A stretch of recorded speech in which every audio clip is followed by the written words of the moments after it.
괜찮아, 다 잘 되고 있으니까. 사이토 히토리 지움. 마음의 행복과 일의 성공을 부르는 자기 긍정 메시지. 시작하며 걱정하지 않아도 괜찮아.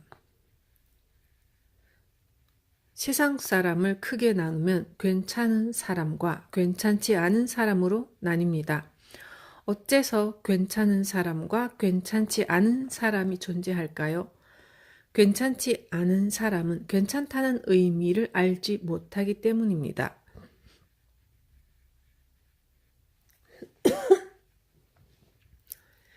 물론 대부분의 사람은 괜찮을 때도 있고 괜찮지 않을 때도 있습니다. 그러나 당신이 내 인생은 잘 풀린다고 생각하지 못한다면 괜찮다는 의미를 모른다는 증거입니다. 괜찮다는 의미를 알면 당신의 인생은 반드시 잘 풀려나갑니다. 그럼 어떻게 하면 괜찮다는 의미를 알고 내 인생은 잘 풀린다고 실감할 수 있을까요? 이 책에서는 그 방법을 모두 4장으로 나누어 설명합니다. 1장에서는 이대로 괜찮다는 것에 대해 이야기합니다. 지금의 나를 이대로 괜찮다고 받아들이게 되면 나와 내 인생 그리고 상대방에 대해서도 괜찮다고 생각할 수 있게 됩니다. 제2장에서는 고정관념 버리기의 중요성을 말합니다. 우리들이 괜찮다고 생각하지 못하는 이유는 대부분 바로 고정관념 때문입니다.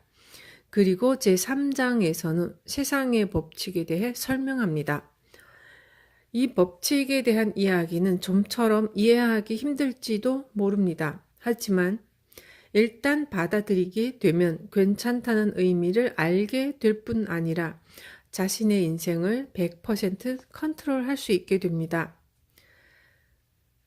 4장에서는 진동수에 대해 설명합니다. 괜찮다는 의미를 알고 더불어 자신의 진동수를 올리면 당신에게 일어나는 일들이 극적으로 바뀝니다.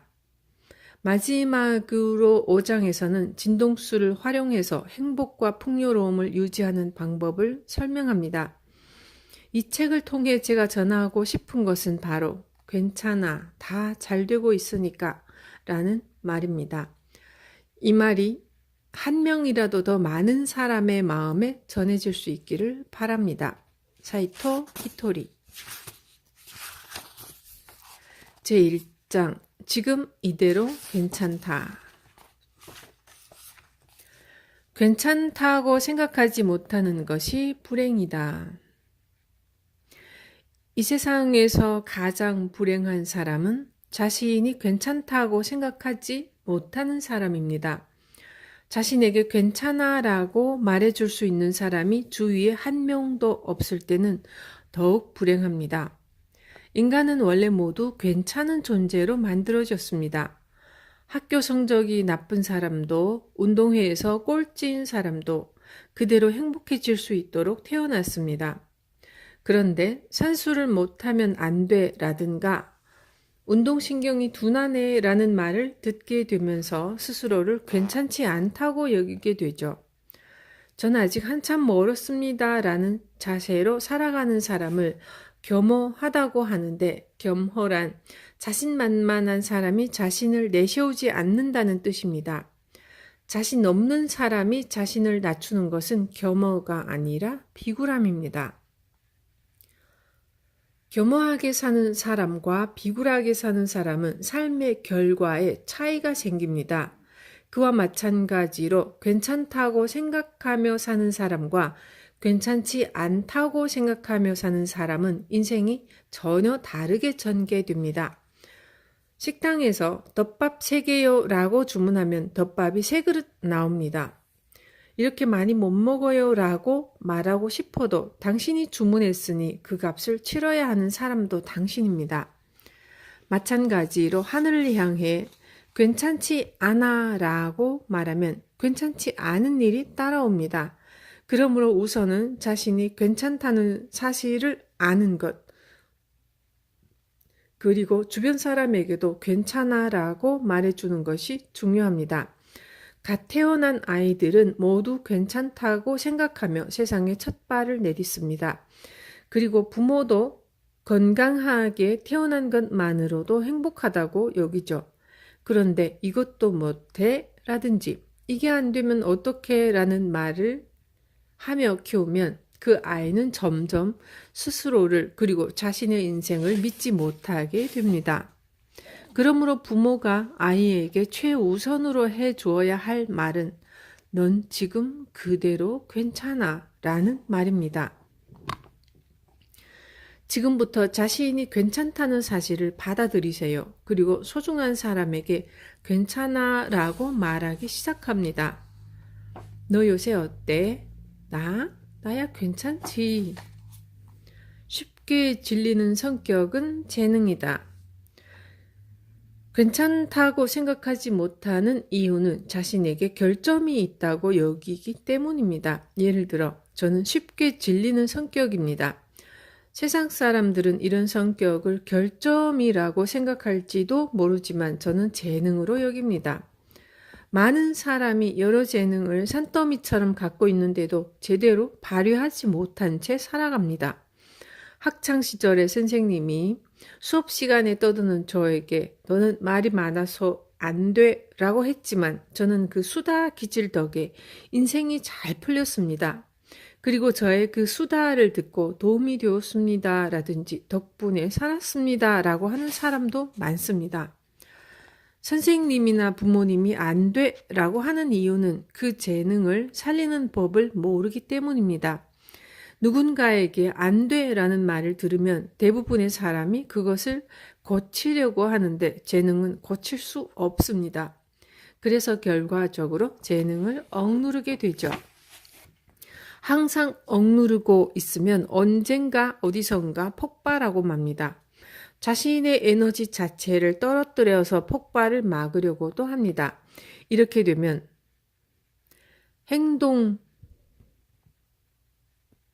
행동하는 데 필요한 욕망이나 활동할 때 필요한 에너지도 함께 가라앉게 됩니다. 100%인 것을 20%만 쓰려고 하면 자신의 에너지 전체를 100에서 20으로 떨어뜨릴 수밖에 없죠. 그렇게 되면 사람은 무기력해지고 맙니다. 누구나 각자 많은 재능을 갖고 있죠. 내숭떨기나 실없이 웃기 같은 재능은 당신에게도 있을 겁니다. 자, 그 재능을 어떻게 살릴 것인가 이 점을 이제부터 살펴봅시다. 결점은 극복하지 말고 이용하자. 저에게는 실증을 잘 내거나 수다를 잘 떠는 것과 같은 훌륭한 재능이 많은데 그 밖의 재능 중 하나가 한자를 못 외운다는 것입니다. 한자를 읽는 데는 어려움이 없지만 쓰려고만 하면 한자가 까만 점으로밖에 기억나지 않습니다. 훌륭한 사람에게도 결점은 있다고들 하지만 그런 뜻이 아닙니다. 내가 못하는 것이 있다는 사실을 알기 때문에 남도 못하는 것이 있다는 점을 이해하게 된다는 것을 말하는 것입니다. 그래서 누가 무언가를 하지 못하면 그 사람에게 가르쳐 주자가 아니라 해주자고 생각합니다. 대신 제가 할 수 없는 일은 남에게 부탁하여 해결합니다.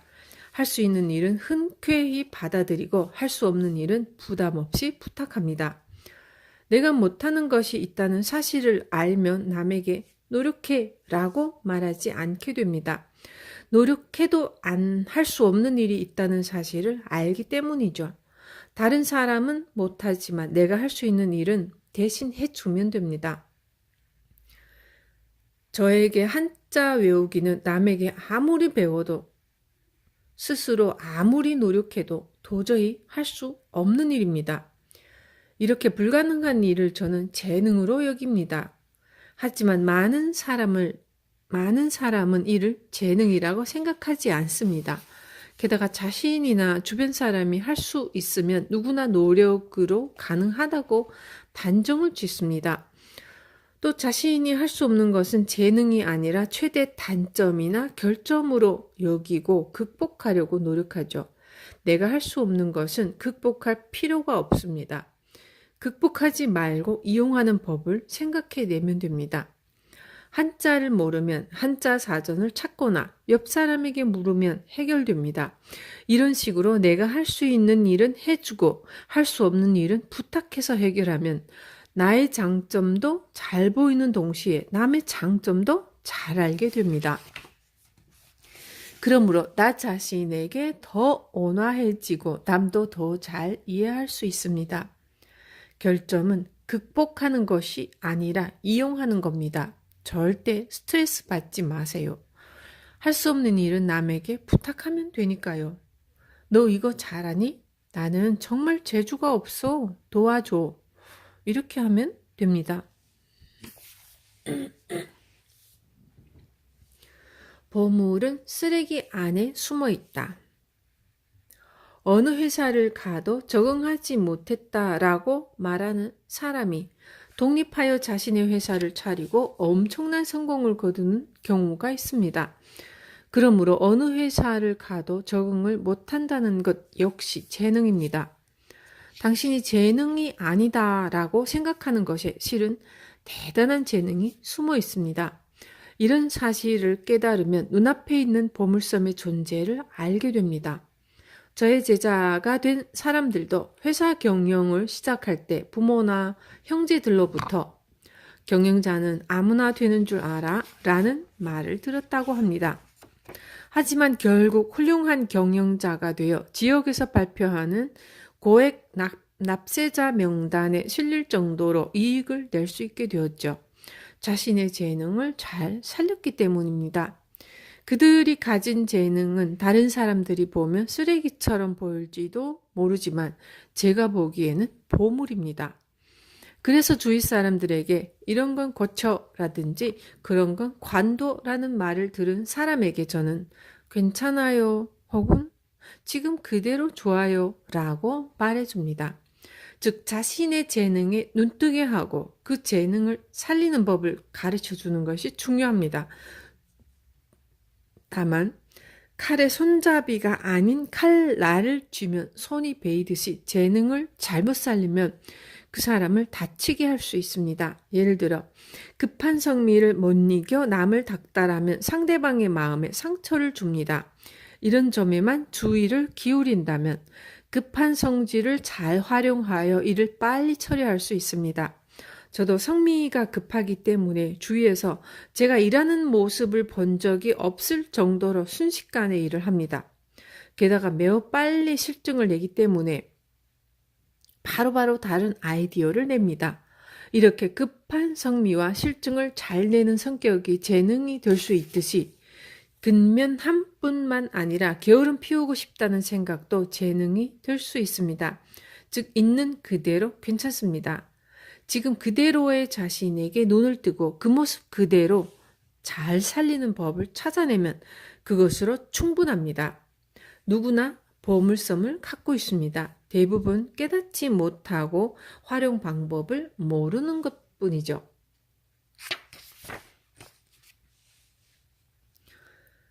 행복해지는 것이 최고의 성공법이다. 부자 중 상당수는 부모가 원래 부자이거나 대대로 가업을 이어온 경우가 많습니다.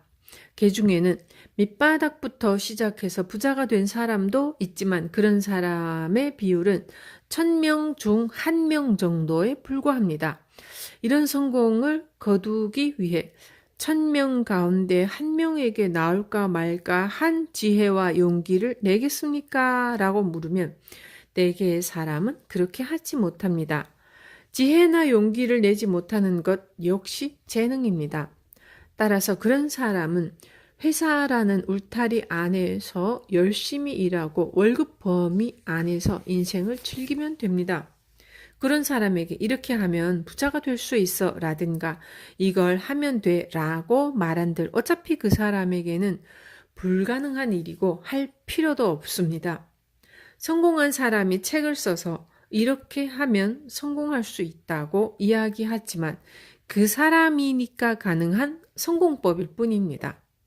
체조 선수라면 공중 3회전이 가능하지만 보통 사람은 손 짚고 옆구르기 정도 밖에 하지 못합니다. 손 짚고 옆구르기밖에 못하는 사람은 공중 3회전을 하려고 애쓰지 말고 그 상황에서 어떻게 하면 행복해질까를 생각하는 편이 바람직합니다.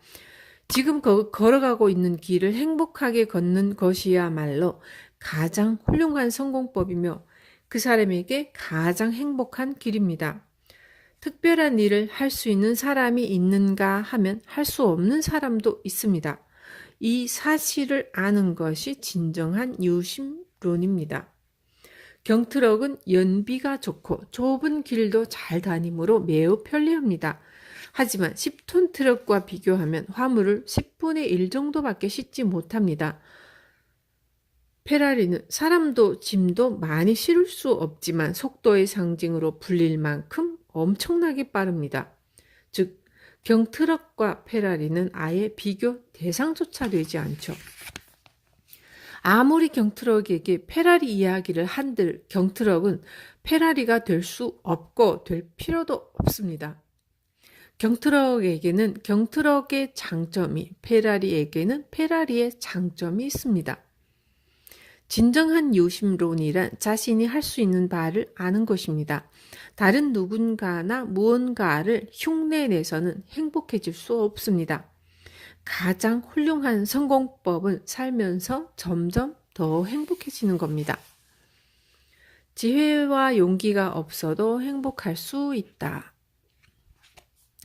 저는 좀 별난 사람입니다. 그러므로 저를 따라하더라도 별 도움이 되지 않습니다. 노개 납세액이 일본에서 가장 많으므로 어떻게 하면 부자가 될 수 있나요? 라는 질문을 많이 받는데 저의 성공법과 당신의 성공법은 다릅니다. 예를 들어 회사를 그만두는 데는 용기가 필요합니다. 저처럼 학교에 가지 않는데도 용기가 필요합니다. 거친 파도에 맞서기 위해서는 지혜와 용기가 모두 필요합니다.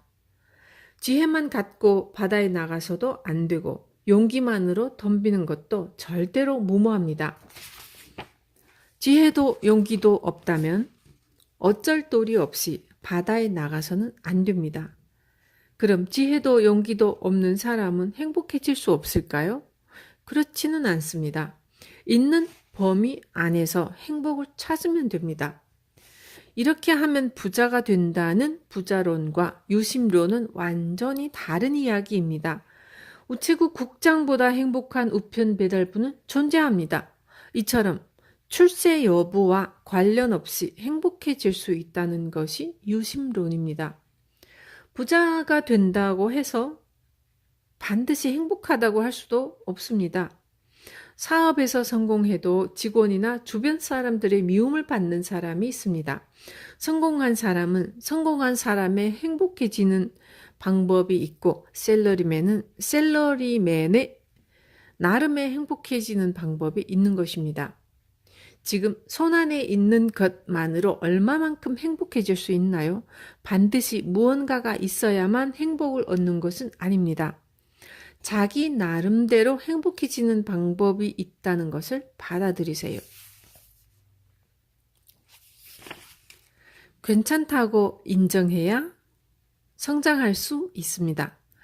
이대로 괜찮아요 라고 말해주면 그럼 노력을 안 하게 된다 라든가 현재를 바꾸지 않으면 아무것도 안 바뀐다 라는 사람이 있는데 그렇지 않습니다. 왜냐하면 인간이라는 존재는 끝없이 성장하는 생명체이기 때문입니다. 인간뿐 아니라 식물도 동물도 생명이 있는 모든 것은 성장합니다. 성장이 멈춘 존재는 다음 생명에게 자리를 내주기 위해 죽음을 맞습니다. 이런 식으로 항상 성장을 지속해 갑니다. 그 중에서도 만물의 영장인 인간은 한계의 끝을 알 수 없을 정도로 성장하려 합니다. 게다가 육체의 성장에는 한계가 있지만 영혼의 성장에는 한계가 없습니다. 그러므로 이대로 괜찮아 라는 말을 들어도 인간은 어떻게든 반드시 성장하고 싶어 합니다. 오히려 이대로 괜찮아 라고 있는 그대로의 자신을 인정받았을 때야말로 인간은 본래의 장점과 역할을 깨닫고 그 재능을 충분히 발휘할 수 있습니다. 참고로 저는 남을 깨우치려 한 적이 없습니다. 기본적으로 누구를 대하더라도 이대로 괜찮다고 생각하기 때문에 깨우치지 않아도 된다고 여깁니다. 인간은 언제나 끝없이 성장해 나가는 존재입니다. 인정을 받으면 능력을 발휘하는 생명체이니까요. 내 존재를 편하게 받아들일 때에야 비로소 성장할 수 있습니다.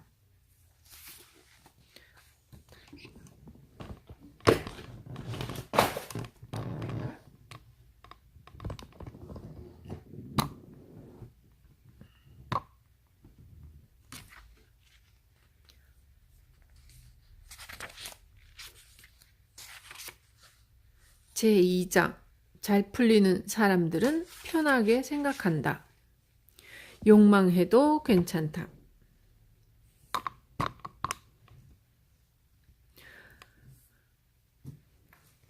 우리들이 자신을 괜찮다고 생각하지 못하는 가장 큰 이유는 이러면 안 돼라고 스스로 규정하거나 그건 괜찮은 게 아니야 라는 말을 줄곧 들어왔기 때문입니다.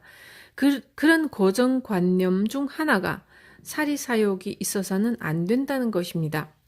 왠지 잘 안 되는 사람은 제가 보기에 사리사욕이 부족합니다.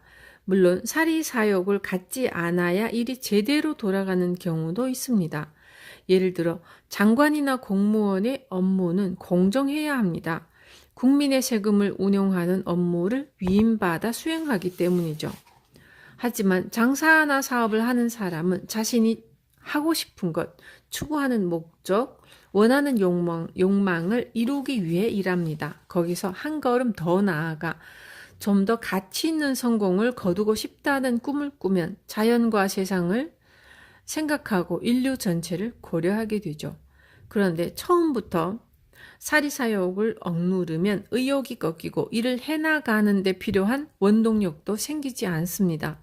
그러므로 옷을 더 사고 싶다, 고급차를 타고 싶다, 더 잘 나가고 싶다라는 사리사욕을 만족시키며 일하는 편이 바람직합니다. 그렇게 해서 성공을 거두면 모두의 행복을 위해라든지 좀 더 나은 세상을 만들기 위해라고 생각하게 될 테니까요. 사리사욕을 채우기 위해 일하면 안 된다고 여기는 사람은 욕망을 갖거나 돈 버는 것에 죄책감을 갖고 있습니다. 하지만 장사라고 하는 것은 손님이 기뻐하지 않으면 유지되지 않습니다.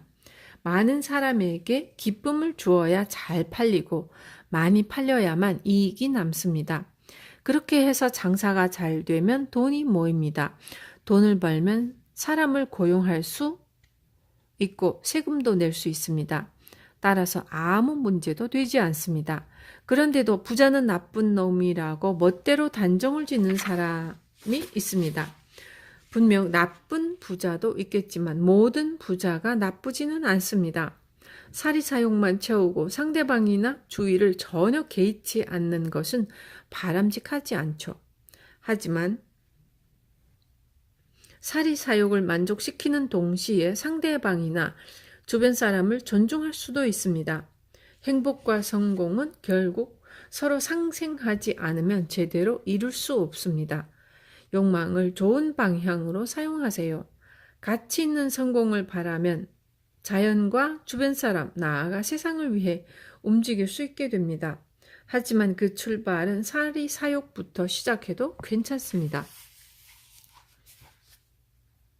좋아하는 일만 해도 세상은 잘 굴러간다. 사리사욕이 중요하다고 이야기하면 대부분의 사람이 나에게도 욕망은 있다 라고 말합니다. 그런데 그런 사람들과 자세히 대화를 나눠보면 그 정도로는 욕망이 한참 부족한데 라는 생각이 듭니다. 저는 좋아하는 일이 아니면 하지 않습니다. 좋아하는 일만 하고 원하는 것만 말합니다. 여기까지는 나도 그래 라고 생각하는 사람이 있겠죠. 저는 거기서 한 걸음 더 나아가 회사에도 출근하기 싫다고 말합니다. 그러면 다들 회사에 출근하지 않으면 업무를 못해요 라고 하는데 저를 대신해 줄 사람을 고용하면 제가 회사에 가지 않아도 해결된다고 생각합니다. 이렇게 말하면 그래도 사장이 회사에 안 나가면 사원들이 일을 하지 않는다는 반응이 돌아옵니다.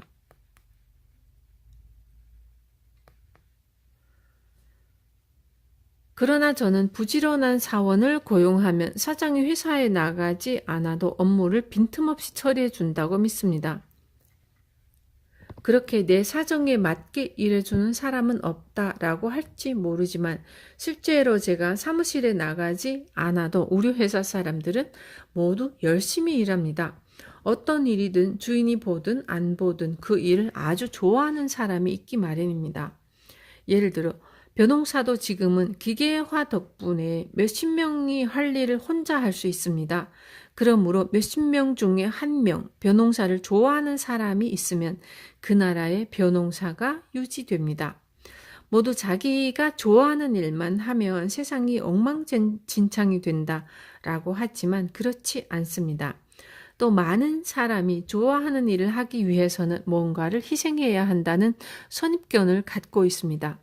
하지만 제가 보기에 그렇게 생각하는 이유는 욕망이 부족하기 때문입니다. 제가 좋아하는 일만 하고 원하는 것만 말한다 라고 하면 대부분의 사람은 원하는 것만 말하다가는 다른 사람들에게 미움받는다고 생각합니다. 아니면 미움받아도 좋으니 내가 원하는 걸 하겠다라고 생각하는데 그런 뜻이 아닙니다. 좋아하는 일을 하고 원하는 것을 말하면서도 호감을 얻으면 됩니다. 미움받아도 좋다는 말은 욕망이 부족하다는 반응입니다.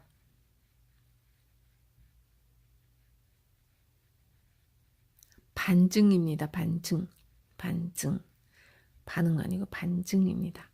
꿈을 이루기 위해서는 일정 부분을 포기하거나 버려야 한다는 생각 또한 욕망이 부족한 탓이죠.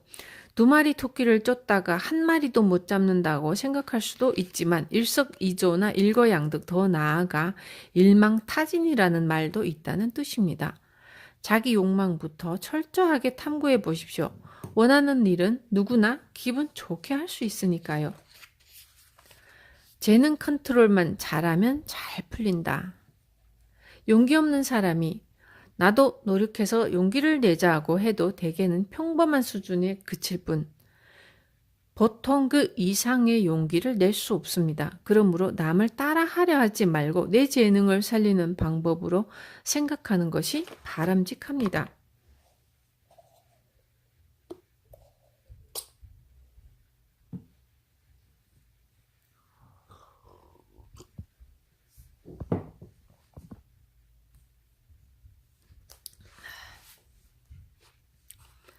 예를 들어 급한 성미를 살리고 공격적인 성향은 활용하면서 여기선 내 성격을 살려도 되지만 다른 상황에선 안 돼 라는 식으로 컨트롤하면 반드시 일이 잘 풀립니다. 무슨 말이냐 하면 급한 성격이라는 훌륭한 재능을 업무에 활용하면 좋은 성과를 거둡니다.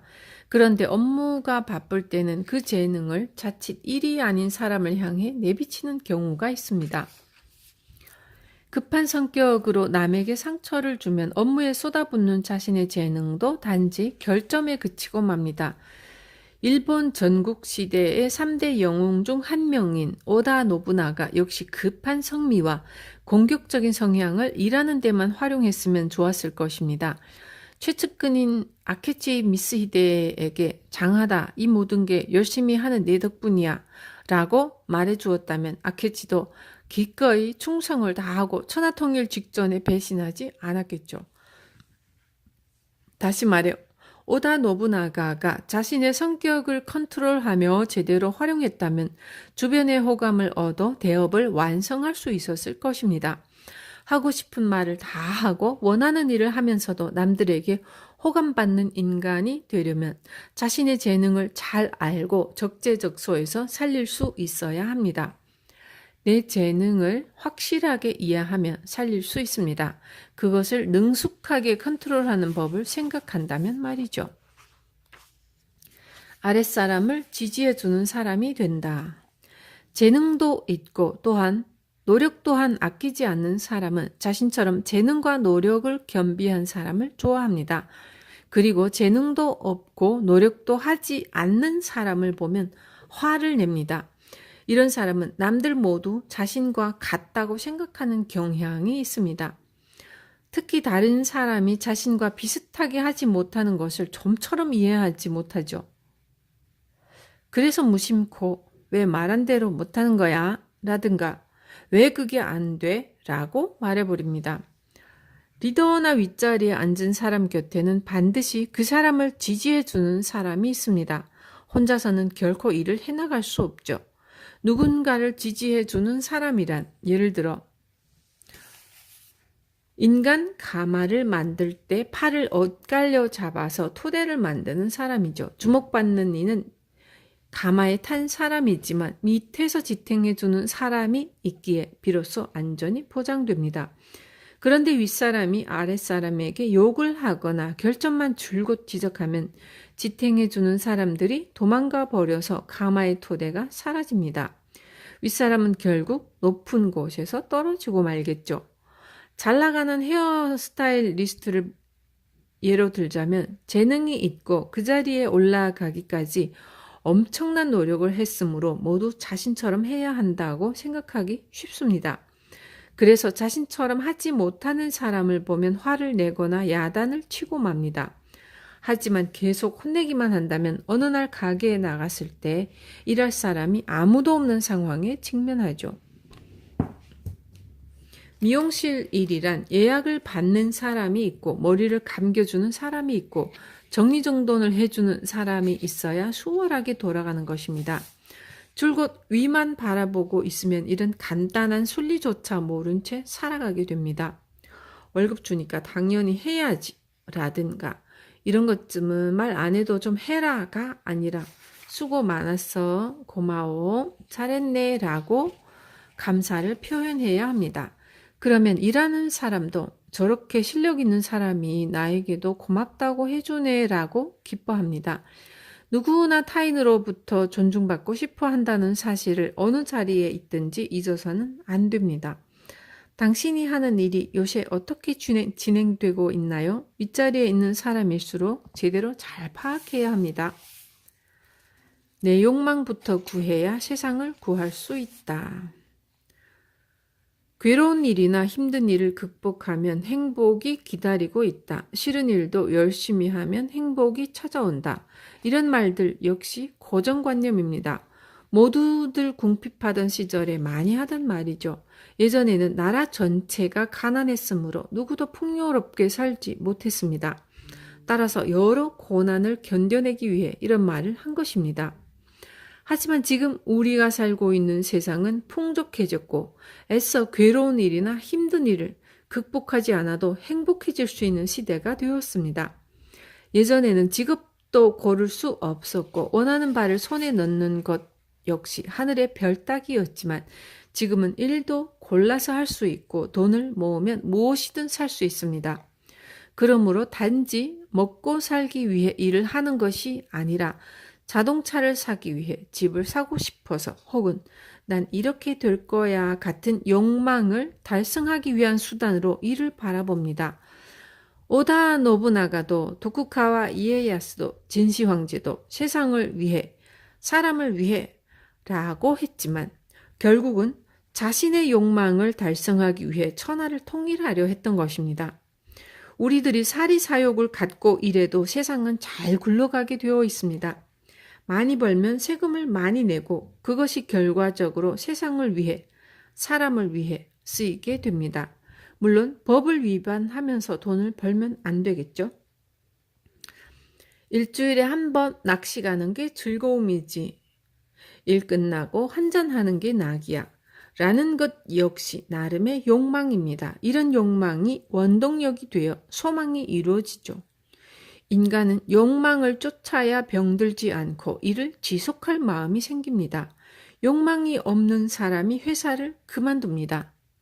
물론 낚시가 삶의 즐거움인 사람도 회사에 가지 말고 계속 낚시나 했으면 이라고 생각하겠지만 현실적으로는 자신의 취미 생활을 계속하기 위해서라도 회사를 그만두지 않게 됩니다.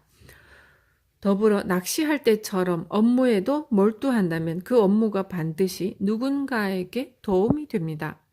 문제는 그렇게 몰두할 만한 취미조차 없는 사람입니다. 따라서 좀 더 적극적으로 즐거움을 찾아 욕망을 만족시키는 것이 곧 나를 위한 일이 되고 나아가 세상을 위한 일이 됩니다. 내가 하고 싶은 일이나 갖고 싶은 것을 명확히 해보세요.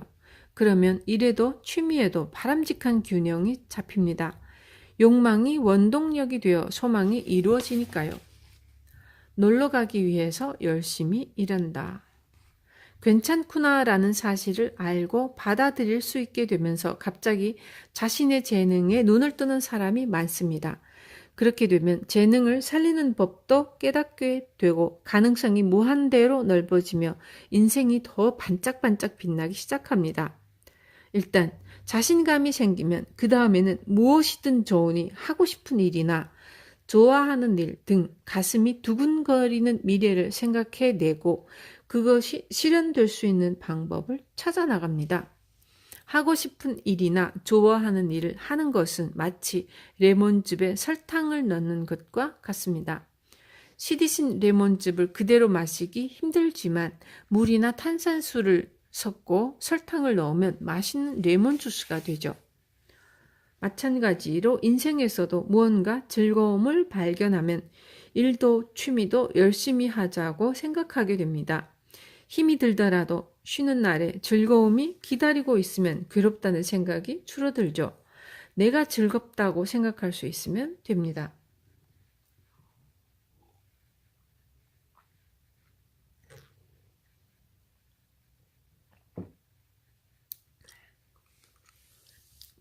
멋을 내고 싶은 사람에게는 옷값이, 여행을 가고 싶은 사람에게는 여행비가 듭니다. 그림 그리기를 좋아하는 사람은 재료비와 레슨비가 필요합니다. 멋진 옷을 사기 위해서라면 1년에 한 번 하와이에 가기 위해서라면 일주일에 한 번 그림을 그리기 위해서라면 힘든 업무도 열심히 할 수 있게 됩니다. 일한다는 것은 결국 자신의 욕망을 만족시키기 위한 수단인 셈이죠. 한 달 용돈 10만 원으로 매일 한잔 하는 게 즐거움이야 라는 사람은 그 즐거움을 위해 열심히 일합니다. 일을 열심히 하려고 한 잔 마셔서 기분을 전환한다는 것과는 전혀 다른 이야기죠. 멋을 내기 위해 일한다. 여행을 가기 위해 일한다. 한잔 하기 위해 일한다. 그림을 그리기 위해 일한다. 이렇게 되면 일도 즐거움의 일환으로 바뀝니다. 인생에 즐거움이 없는 사람은 이렇게 쉬어 너무 쉬다 라고 불평만 늘어놓으며 계속 시디신 레몬즙을 마시고 있는 셈입니다. 내 가능성을 넓히는 것은 결국 나 자신입니다. 시디신 레몬즙을 맛있는 레몬 주스로 만드세요. 현재도 즐기고 노후는 더욱 즐길 거다. 왠지 인생이 잘 안 풀리는 사람 중에는 쉬거나 노는 것에 죄책감을 갖는 사람이 있습니다. 그런 사람들은 즐거움을 추구하면 안 된다고 생각합니다. 확실히 예전에는 근면함이나 자는 시간도 아껴서 일하는 것을 미덕으로 여겼습니다. 하지만 시대는 바뀌었습니다. 에도에서 교토까지 500여 킬로미터를 2주에 걸쳐 걸어갔던 에도 시대의 사고방식과 도쿄에서 오사카까지 신칸센으로 2시간 반이면 갈 수 있는 현대의 사고방식은 다릅니다. 옛날에는 인생 50년이라고들 했지만 지금은 100세 시대라고 합니다. 그야말로 2배의 세월을 살게 된 셈이죠. 그러니 예전 같으면 이 인생도 이제 끝인가라고 생각할 때 이제는 지금껏 살아온 시간만큼 다시 한 생을 산다고 여겨야 합니다. 그러니 부부도 지금까지 살아온 방식 그대로 지내면 서로 질려버려서 따분함을 느낍니다. 놀 때도 마찬가지입니다. 일할 때 무작정 하라고 하면 할 수 없듯이 갑자기 놀라고 하면 뭘 해야 할지 모릅니다. 근육을 쓰지 않으면 근력이 떨어지는 것과 마찬가지죠. 정년 퇴직한 뒤 시간이 많으니 이제 노세요 라는 말을 들어도 무엇을 하며 어떻게 놀아야 할지 모르는 사람이 많습니다. 그러므로 이제부터는 지금을 즐기고 나아가 노후도 즐길 수 있는 일을 생각해야 합니다. 할 수 있게 되면 한다가 아니라 할 수 있을 때 한다로 생각하세요. 나이가 얼마가 되건 일할 때도 놀 때도 즐길 수 있어야 인생이죠. 정해진 길이란 원래 없다. 우리들은 자주 정해진 길을 걸어야만 한다는 고정관념을 갖습니다. 그러면서 압박감을 느끼고 나고 되면 어떡하지? 라고 걱정합니다. 하지만 그 길을 벗어나도 아무 문제가 없을 뿐 아니라 오히려 벗어나면 마음이 놓일 수도 있습니다. 벗어나 보면 거기에는 여러 갈래의 길이 펼쳐져 있고 많은 선택의 기회가 있습니다. 결코 이렇게 해야만 해라는 것은 없습니다. 내가 정한 길을 걸어가면 그곳에 새로운 길이 열립니다. 그리고 내 등 뒤에도 길이 생깁니다. 누군가 걸어간 길을 따라 걷는 것도 좋지만 아무도 가지 않는 길을 가는 편이 경쟁을 하지 않으므로 편하겠죠. 언뜻 보기에는 사람들이 많이 가는 길이 옳은 길로 보이지만 사람들에게는 각자 가야만 하는 길이 있습니다. 내가 이 길을 가고 싶다고 절실히 생각해서 가슴이 두근거린다면 그 길이 비록 가시밭길이라 해도 나에게는 꽃길이 되겠죠. 정해진 길을 걸어보니 좋았다고 생각하여 자식이나 남에게 그 길을 걷도록 강요하는 경우도 자주 있습니다. 그런 강요나 주입된 선입견에 물들지 말고 정해진 길만 가야 한다는 고정관념을 한번 버려보세요. 그러면 몸과 마음도 가벼워지고 눈앞에서 기막히게 멋진 가능성이 펼쳐지는 것을 깨달을 수 있습니다. 세상이 정해놓은 길을 걷지 말고 과감하게 벗어나 보세요. 순식간에 시야가 넓어집니다. 쓸데없는 고민으로 몸을 망치지 않는다. 고민이나 걱정이 있을 때는 괜찮다고 생각할 수 없죠. 그럴 때는 우선 그 고민이나 걱정에 대해 조금이라도 좋으니 자신이 대처할 수 있는 방법을 생각하여 행동으로 옮겨봅니다. 만약 경제적으로 불안하다면 아주 조금씩이라도 돈을 모으고 건강이 걱정된다면 몸에 좋은 음식을 먹으려고 노력하면서 말이죠.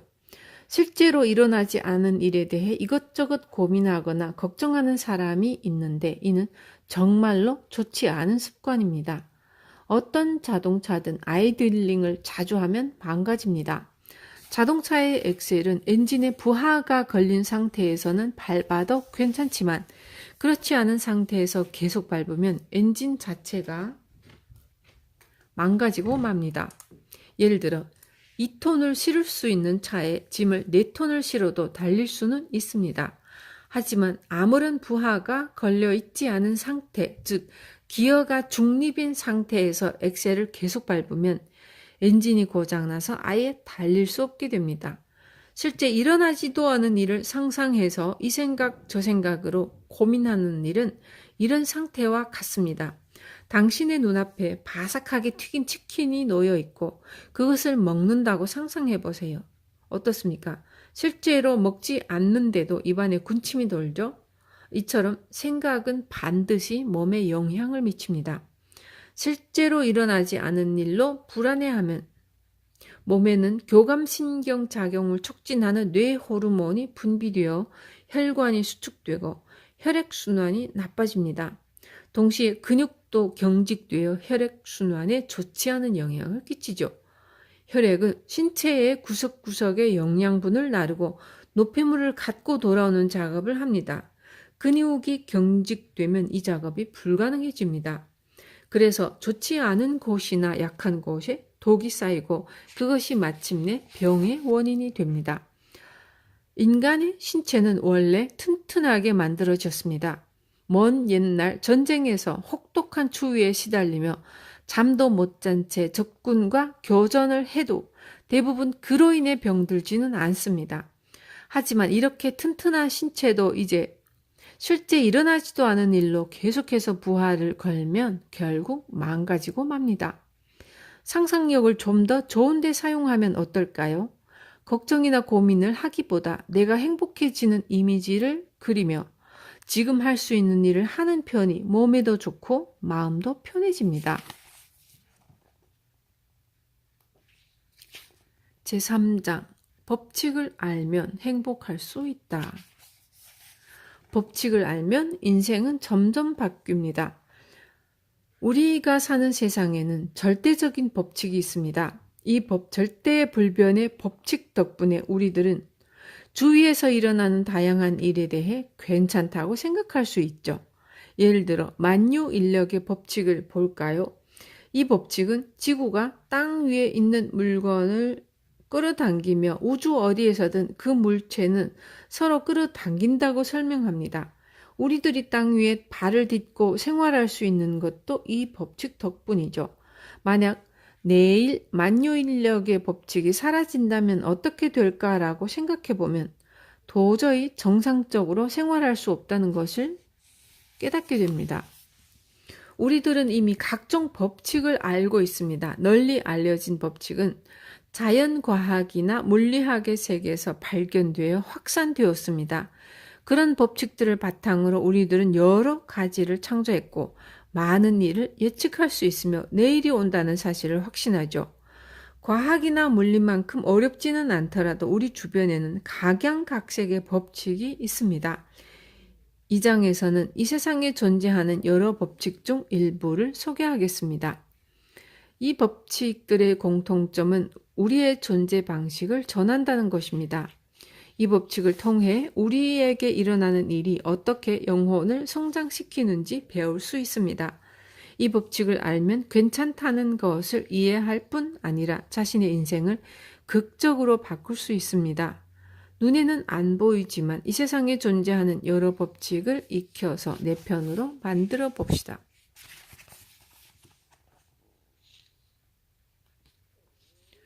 만물에 적용되는 100%의 법칙. 당신에게 일어나는 일 중에는 행복한 일이 있는 반면에 불행한 일도 있을 것입니다. 그런 모든 일에 대해 100% 내 책임이라고 생각하면 자신의 인생을 100% 컨트롤할 수 있게 됩니다. 이를 100% 법칙이라고 합니다. 예를 들어 부장이 언제나 당신에게만 화를 낸다면 부장이 나쁘다고 생각하지 말고 내 안에 있는 무언가가 부장을 화나게 한다는 시선으로 바라봅니다. 이런 시선을 가지면 부장이 모든 부하 직원에게 화를 내는 건 아니다라는 사실을 깨닫게 되고 그럼 혼나지 않으려면 어떻게 해야 할까라고 생각하게 됩니다. 남에게 몇 차례나 속았다면 내가 속고 있다는 사실을 알아채지 못하거나 내 어딘가에 쉽게 속아 넘어가는 구석이 있는 것입니다. 이렇게 100%의 법칙은 나에게 일어나는 일을 100%내 책임으로 보는 법칙입니다. 만일 50%는 내가 나쁘지만 상대도 50% 잘못했다고 생각한다면 당신의 인생은 상대방에게 50% 지배당하고 있는 셈입니다. 상대가 90% 나쁘다고 여긴다면 상대방이 당신 인생의 90%를 장악하게 됩니다. 하지만 100% 모두 내 책임으로 삼으면 내 인생에 대한 자유도 역시 100%가 됩니다. 그러므로 100% 온전한 자신의 인생을 살고자 한다면 이 100%의 법칙을 알아두면 좋습니다. 인생에서 무슨 일이 일어나든 모든 원인은 나라는 시선으로 바라보세요. 그러면 거기에서 배울 점을 반드시 발견하게 됩니다. 100% 행복해도 나쁜 일은 일어납니다. 행복 역시 마찬가지입니다. 내게 일어난 일에 대해 100% 행복하다고 할 수 있는가 생각해 봅시다. 제가 100% 행복하다고 생각하더라도 속된 말로 바람을 피우다 들킬 때도 있죠. 돌부리에 걸려 비틀거릴 때도 있고 자동차 접촉 사고가 날 때도 있을 겁니다. 살아가면서 우리에게는 수많은 일이 일어납니다. 얼마 전에 회사 사람들과 근교로 드라이브를 하면서 이 100%의 법칙에 대한 이야기를 했습니다. 무슨 일이 일어나든 행복하다고 생각할 수 있을까 없을까? 그런 주제에 대한 토론으로 차 안이 시끌벅적했습니다. 그러다가 도중에 화장실에 갈 겸 휴게소에 들렀습니다. 그런데 차에서 내려 화장실을 향해 걷기 시작하자마자 갑자기 퍽 하고 새똥이 어깨에 떨어졌습니다. 순간 깜짝 놀랐지만 왠지 절로 웃음이 터졌습니다.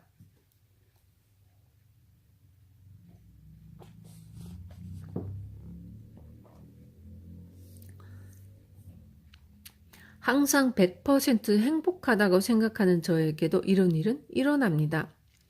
즉, 100% 행복하다고 해서 나쁜 일이 안 생긴다는 이야기가 아닙니다. 갖가지 일이 일어나지만 무슨 일이 닥치든 그 일까지 포함하여 100% 행복하다고 생각할 수 있느냐가 중요합니다. 사람은 보통 나쁜 일이 생기면 기분이 상하고 운이 없다고 여깁니다. 우리에게 일어나는 일을 미리 예상할 수 없으므로 나쁜 일에 이런 식으로 반응하게 되면 우리의 행복은 우연한 일에 좌우됩니다. 우리는 살아가면서 남을 변화시킬 수도 없으며 일어나는 일 자체를 전부 바꾸는 것 역시 불가능합니다. 변할 수 있는 것은 우리 자신뿐입니다. 그러므로 내가 무언가를 해서 실패하더라도 경험만으로 이득입니다. 그 다음에 그 경험을 밑바탕으로 변화를 도모하여 성공하면 됩니다. 그런데 100% 행복하다고 생각한다는 의미를 어떤 일에도 불만을 말하면 안 된다고 오해하는 사람이 있습니다. 얼마 전에 좋지 않은 일이 생겨서 나도 모르게 짜증을 냈어요. 역시 저는 안 되나 봐요. 라고 상담해온 사람이 있었는데 그래도 괜찮습니다. 행복한 사람도 무심코 불평할 때가 있죠. 그런 불평까지 다 포함해서 행복하다고 생각하면 됩니다.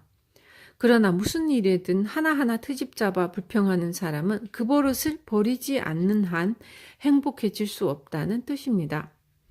처음에는 머릿속으로는 이해해도 100% 행복하다는 생각을 못하는 사람이 있습니다. 지금 이런 상황이 100% 행복하다는 거야 이런 생각이 들 것입니다. 그래도 계속 행복은 내가 만드는 거니까 100% 행복하다고 여기며 세상사를 바라보세요.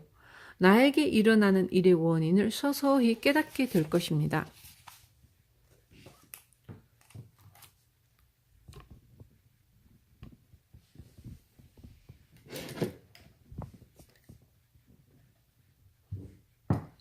행복은 찾는 것이다.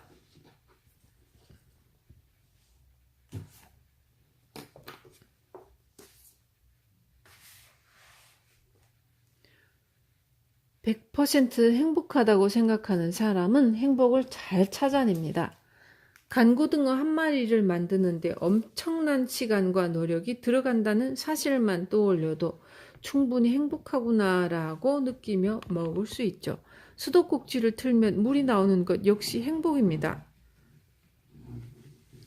옛날에는 강가에 가서 물을 길어와야 했으니까요.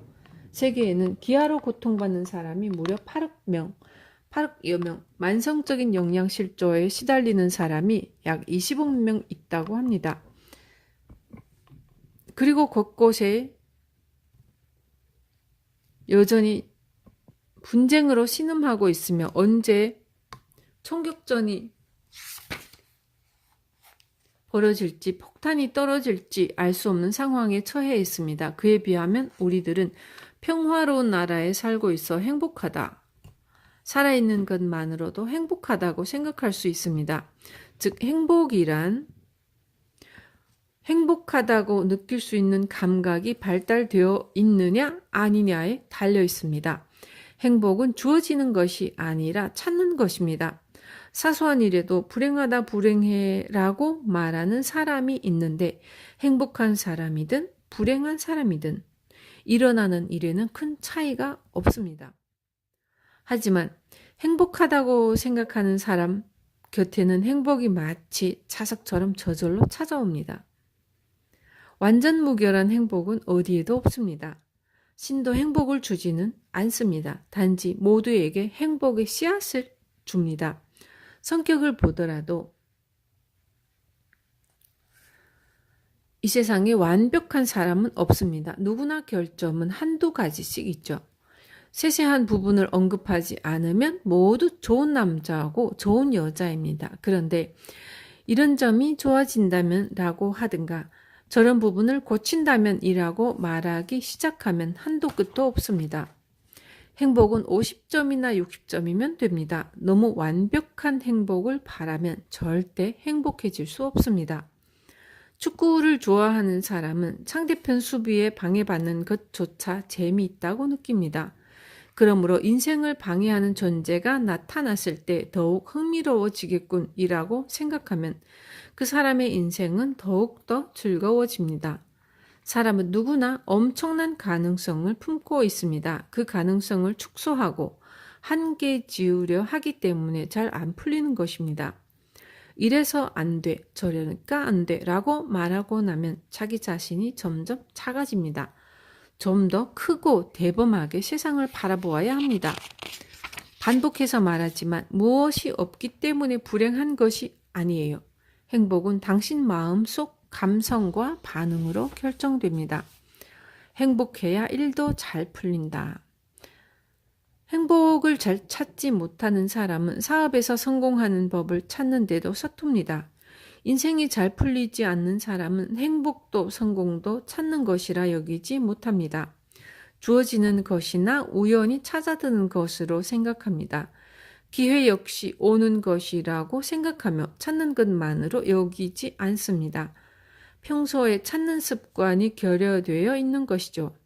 즉 밥을 먹을 수 있어서 행복하다라든가 일을 할 수 있어서 행복하다와 같이 일상에서 행복을 찾는 습관이 몸에 배어 있느냐 아니냐가 중요합니다. 자신에게 조금 좋지 않은 일이 일어나기만 하면 되는 일이 없네 라고 말하는 인생과 오늘도 아침에 일어날 수 있어서 행복하다라고 말하는 인생은 다릅니다.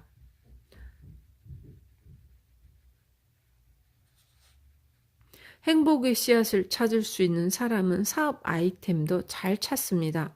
행복한 사람은 좋은 것을 찾는데 능숙하기 때문이죠. 그런 사람은 잘 나가는 가게, 인기 있는 가게에 가면 그 가게의 장점을 잔뜩 발견합니다. 그리고 그 가운데서 자신이 할 수 있는 것을 응용합니다. 반대로 불행한 사람은 단점을 찾습니다. 잘 나가는 가게, 인기 있는 가게에 가서도 저게 문제야, 이런 건 안 돼 라고 말하며 사소한 것 하나하나를 문제 삼아 까다롭게 따집니다. 직원을 고용할 때도 행복한 사람은 고용할 사람의 좋은 점을 발견하고 그 부분을 칭찬하여 일깨워 주려 합니다. 그러나 잘 풀리지 않는 사람은 좋지 않은 점을 찾아서 지적하며 자꾸 고치려 합니다. 일의 성공론과 마음의 행복론은 결국 같은 것입니다. 매일매일의 생활에서 행복의 씨앗을 찾아보세요. 실제로 수많은 씨앗을 만날 수 있다는 사실을 깨닫게 될 것입니다. 행복을 염원하지 않고 생각한다. 다시 강조하자면 행복이란 무슨 일이 생기든 100% 행복하다고 생각할 수 있느냐의 문제입니다. 싫은 일이 일어나도 이것 또한 행복의 일부니까 라고 생각하는 사람에게 행복은 자꾸 찾아옵니다. 운이 좋은 사람에게는 나쁜 일이 생기지 않는다는 말이 아닙니다. 운이 따르는 사람에게도 나쁜 일은 일어납니다. 다만 그 일에 대해 생각하는 방식이 다릅니다. 일어나는 일 하나하나에 좌지우지되고 기분이 언짢아진다면 진정으로 행복해질 수 없습니다. 많은 사람이 행복을 너무 과대평가합니다. 인생에는 좋고 나쁜 여러 일이 발생하며 그런 일들이 일어나지 않으면 인생은 시시해집니다. 좋은 일이 생기면 행복할 거야 라는 것은 염원입니다. 염원한 일이 실현되지 않으면 행복해질 수 없겠죠. 제가 말하는 것은 염원이 아니라 생각입니다. 좋은 일이 있으면 행복하다. 나쁜 일이 생겨도 이 또한 행복의 일부다. 이렇게 생각하면 모든 일이 행복으로 바뀝니다. 저는 항상 기분이 좋습니다. 제 모습을 보고 히토리 씨는 기분이 안 좋을 때가 없네요 라고 말합니다. 모두가 싫어하는 일은 저에게도 생기지만 저는 그런 일 하나하나로 기분 나빠하지 않습니다. 애당초 일어나게 되어 있는 일이고 그런 나쁜 일 역시 행복의 일부니까요. 다 가졌으니 그렇게 생각할 수 있는 건가요? 라고 말하는데 이런 생각으로 살기 때문에 부유해진 것이라고 말하고 싶습니다. 나에게 일어나는 일을 어떻게 다뤄야 할지는 행복을 생각하는 동안 깨닫게 됩니다. 중요한 점은 행복을 염원하지 않고 계속 행복하다고 생각해야 한다는 것입니다. 결과에는 반드시 원인이 있다. 100% 행복하다, 100% 내 책임이다. 이 사실을 이해하려면 원인과 결과의 법칙도 알 필요가 있습니다. 이 세상에 일어나는 일에는 그것을 일으킨 원인이 있습니다. 따라서 나에게 일어난 모든 일에도 반드시 원인이 있고 그 원인은 100% 나에게 있습니다. 이렇게 말하면 놀라는 사람도 있을 테죠. 믿을 수 없을지 모르지만 사실입니다. 이를 좀 더 깊게 이해하려면 수학의 법칙 역시 알아둘 필요가 있습니다. 당신이 뿌린 씨앗은 당신이 거두어야 합니다. 다른 사람이 뿌린 씨앗을 거둘 수도 없거니와 당신이 뿌려놓은 씨앗을 방치할 수도 없습니다. 농사와 마찬가지죠. 논에 심은 모종의 수만큼 이삭이 요뭅니다. 만약 수확하지 않고 방치하면 그것이 또다시 새로운 원인이 됩니다. 이런 인과관계는 이번 생애뿐 아니라 다음 생에도 이어집니다. 이번 생애에 거두어들이지 못할 정도로 커다란 인과관계를 낳은 경우에는 몇 생애에 걸쳐 그 씨앗을 거두게 됩니다. 따라서 우리들은 평소에 좋은 씨앗을 뿌리도록 주의를 기울이고 나쁜 씨앗을 뿌렸을 때는 그 씨앗을 재빨리 거두어야 합니다. 부하 직원의 실수에 대해서 멍청아라고 화를 내면 당신이 분노의 씨앗을 뿌린 셈입니다. 화를 내면 속이 후련할지는 몰라도 그 분노가 돌고 돌아서 반드시 당신에게 되돌아오게 됩니다. 따라서 부하 직원에게 이러면 안 되지라고 부드럽게 말하고 다음부터는 이렇게 하는 게 좋아라고 지도해야 합니다. 그래도 부하 직원이 제대로 하지 못할 때는 미안, 내가 가르치는 방법이 나빴나 보군. 다음에는 다른 방법으로 가르쳐 줄게 라고 말합니다. 그러면 부하 직원도 당신의 인품에 끌리게 되고 당신의 가르치는 방법도 능숙해지며 모든 사람의 호감을 얻는 결과를 수확하게 됩니다. 이렇게 화를 뿌리는가, 애정을 뿌리는가에 따라 거둬들이는 결과가 전혀 달라지죠. 즉 100%의 법칙이나 원인과 결과의 법칙 그리고 수학의 법칙을 알면 스스로 인생을 100% 컨트롤할 수 있습니다. 이 세 가지 법칙을 이해하고 실천하면 인생에서 보이는 풍경이 아주 달라집니다. 모든 법칙은 영혼의 성장을 위한 시스템이다.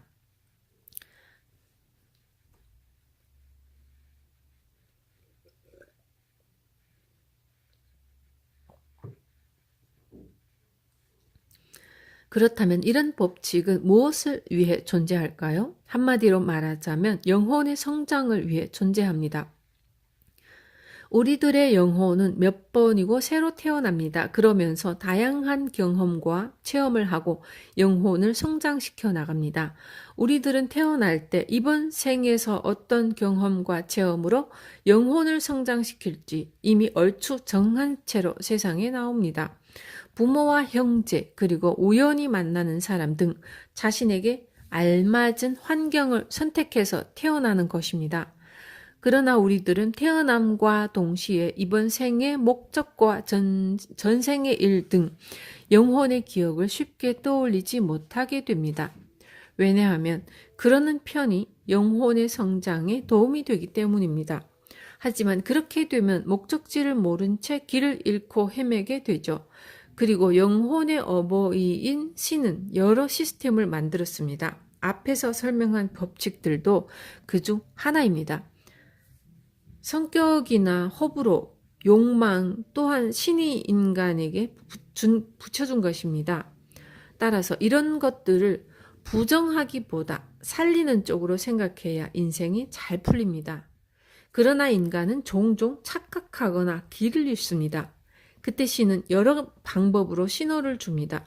병에 걸리거나 불행해지는 것도 그건 잘못된 거야 라고 알려주는 신호입니다. 이 세상에는 올바르면서 비정상적인 일은 일어나지 않습니다. 몸 상태가 이상해지는 이유도 어딘가 잘못됐기 때문이고 행복해지지 않는 이유 또한 근본적으로 무언가가 잘못됐기 때문입니다. 이 불행 저편에는 행복이라고들 하지만 이런 잘못된 부분을 고치지 않는 한 행복은 찾아오지 않습니다. 살다 보면 불행해 보이는 일도 결국은 영혼을 성장시키기 위해 일어난다는 것을 깨닫게 됩니다. 답은 내 안에 있다. 히토리 씨는 고민할 일이 없나요? 라는 질문을 자주 받는데 고민이 없는 것과 문제가 없는 것은 다릅니다. 저에게도 온갖 문제가 발생하지만 그 문제들로 고민하지 않습니다. 누구에게나 문제는 일어납니다. 왜냐하면 그 문제들이 영혼의 성장을 위해 필요하기 때문입니다. 문제가 없는 영혼은 성장할 필요가 없습니다. 그런 영혼은 이 세상에 다시 태어나지도 않습니다. 우리들은 모두 미숙하며 수행이 필요한 영혼입니다. 그러므로 실패도 하고 문제도 생깁니다. 그런데 미숙하다는 것은 완성되지 않았다는 의미이기도 합니다. 따라서 아직 한참 성장할 여지가 있습니다. 우리들은 문제를 고민하려고 이 세상에 오지 않았습니다. 문제를 해결하기 위해 태어났습니다. 그리고 문제를 해결했을 때 영혼이 성장하게 됩니다. 아울러 해결할 수 없는 문제는 없습니다. 신은 당신에게 해결할 수 있는 문제만 줍니다. 만약 당신이 지금 무언가를 고민하고 있다면 이는 영혼을 성장시킬 때라는 신호입니다. 그러므로 이 문제로 내 영혼이 성장할 수 있는 해결책은 뭘까라고 생각해 보세요. 분명히 당신 내부에 그 답이 숨겨져 있습니다. 이번 장에서 소개하는 법칙들은 결국 무엇을 위한 것일까? 영혼의 성장을 돕는 법칙이라는 걸 알아차리셨길 바랍니다. 법칙 2. 상처 치유의 법칙. 마음속 깊은 곳을 비추는 거울의 법칙. 우리는 이번 생에 갖고 태어난 문제로부터 절대 도망칠 수 없습니다. 일시적으로 도망쳐도 또다시 다른 문제, 그러나 본질적으로는 같은 문제가 나타납니다. 예를 들어 다니던 회사에서 인간관계가 힘들어 그만두면 다른 회사에 가도 인간관계에서 비슷한 문제가 발생합니다. 이처럼 인간관계에서 싫은 일이 반복되면 자신의 내부에 그렇게 만드는 요소가 있는 것입니다. 상사가 괴롭혀요 라고 말하는 사람은 자신이 상사가 되면 부하 직원을 괴롭힐 여지가 있기 때문에 그런 일을 겪는 겁니다. 이를 거울의 법칙이라고 합니다. 내가 호의적으로 대하면 상대방도 호의적으로 대해준다라든가 상대방을 버거워하거나 적대심을 가지면 상대 역시 같은 감정을 갖는다라는 말은 다소 표면적인 이야기입니다. 거울의 법칙은 좀 더 내면의 깊은 곳까지 비춥니다. 예를 들어 잘난 척하는 사람을 보면 화가 치민다는 사람은 다른 사람 위에 서게 되면 우쭐해지는 성격을 갖고 있습니다. 혹은 잘난 척하고 싶은 기분을 마음속에 억제하고 있기 때문에 그런 사람을 보면 화가 납니다. 가까스로 참고 있으므로 상대가 으스대면 쓸데없이 화가 나는 것이죠. 거울은 내 모습을 그대로 비춥니다. 당신 속의 거울은 무엇을 비추고 있습니까? 비춰진 지금의 내 모습을 제대로 볼 수 있습니까?